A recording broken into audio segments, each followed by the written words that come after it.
Bismillahirrahmanirrahim. Ya, terima kasih Pak Abdullah Sewa atas pertanyaannya. Semoga Allah memberi taufik kepada Bapak dan seluruh pendengar. Kemudian yang perlu kita ingat bersama bahwa agama ini itu datang melalui perantara Rasulullah SAW. Jadi tidak mungkin ada tuntunan agama datang begitu saja. Nabi tidak pernah menyampaikannya. Jadi harus melalui petunjuk dan tuntunan Nabi.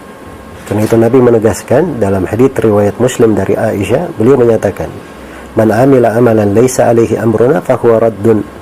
Siapa yang beramal dengan sebuah amalan tidak dibangun di atas tuntunan kami, maka amalan tersebut adalah amalan yang tertolak, tidak diterima.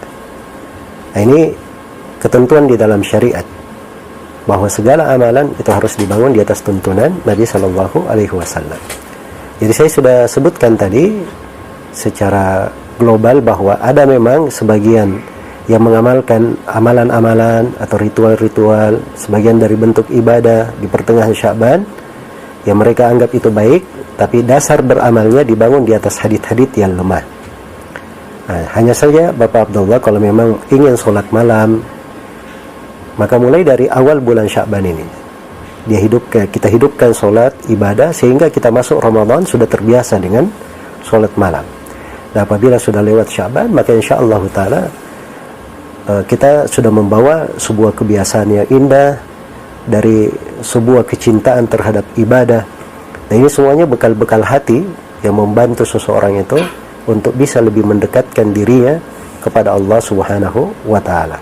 Karena badan ini bisa bergerak apabila ada kekuatan hati yang mendorongnya.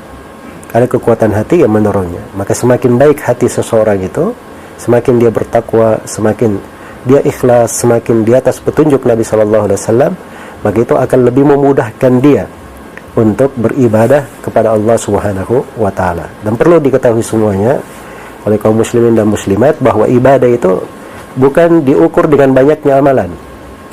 Ibadah itu diukur bukan dengan kuantitas, tapi dalam syariat kita ibadah itu ukurannya adalah kualitas. Karena itu dikatakan dalam Al-Quran, liyabluwakum ayyukum ahsanu amala, untuk menguji kalian siapa di antara kalian yang paling baik amalannya. Tidak dikatakan yang paling banyak amalannya, tapi yang dikatakan yang paling baik.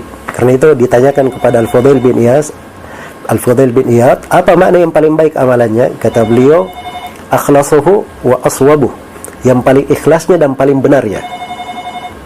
Baik, ikhlas itu bagaimana? Kata beliau, apa yang karena Allah itulah ikhlas. Terus yang paling benarnya bagaimana?